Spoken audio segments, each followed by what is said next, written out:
ரிஷபராசி நேயர்களுக்கு சுக்கிரன் வந்து இப்போ மேஷத்தில் உட்காந்துருக்கிறதுனால இந்த வருஷத்துக்கு அவங்களுக்கு சில விரயங்கள் ஏற்படும். ஏன்னா அது ராசிக்கு 12ஆம் இடம் அப்படிங்கிறதுனால மேஷத்தில் வந்து சுக்கிரன் போயிருக்காரு இந்த வருஷம் பிறக்கிற நாளில். அப்போது நீங்கள் தேவையில்லாத இடங்களில் இன்வெஸ்ட்மெண்ட் பண்ணாமல் இருக்கிறது கொஞ்சம் நல்லது. இன்வெஸ்ட்மெண்ட் பண்ணும்போது பார்த்து பண்ணணும். அதே மாதிரி இப்போ இருக்கிற காலகட்டத்தில் உங்களோட 4ஆம் இடத்துல கேது இருக்கிறதுனால வீடு, நிலம் இதெல்லாம் வாங்கும்பொழுது ரொம்ப ஜாக்கிரதையாக வாங்கிறது உங்களுக்கு இந்த காலகட்டத்தில் நல்லது.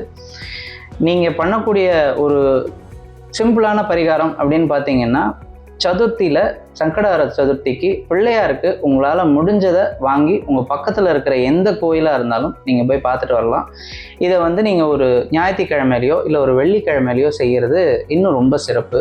சங்கட சதுர்த்தி தான் இல்லை, அது வந்து நீங்கள் வெள்ளிக்கிழமையோ இல்லை ஞாயிற்றுக்கிழமையோ வரலை, மற்ற வீக் டேஸ்லையோ இல்லை வேறு ஏதாவது நாட்கள்லையோ வருது அப்படின்னாலும் நீங்கள் கோயிலுக்கு உங்களால் முடிஞ்ச காரியங்களை செய்யலாம். உழவார பணி முடிஞ்சால் அதையும் செய்யலாம்.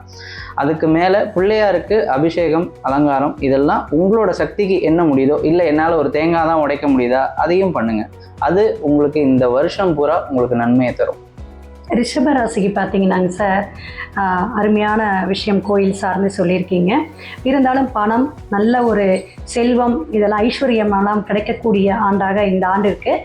இப்போ நம்ம வந்து 2ஆம் இடத்துல குரு இருக்கிறார், லாபஸ்தானத்தில் சூரியனும் சுக்கிரன் இருக்கனால இவங்க வந்து பெரியவர்கள், முன்னோர்கள், அதை முதியவர்கள், இவங்களுக்கு வந்து மரத்தில் ஆன ஒரு சேர் வாங்கி கொடுக்கறது, கைத்தடிப்பு வாங்கி கொடுக்கறது, இதெல்லாம் வந்து சிறப்பாக இருக்கும். படிக்கக்கூடிய குழந்தைகளுக்கு நோட்டு பேனா, ஏன்னா 2ஆம் இடம் புதன் குரு ஒரு இணைவு வரனால வாங்கி கொடுத்தா சிறப்பாக இருக்கும் சார்.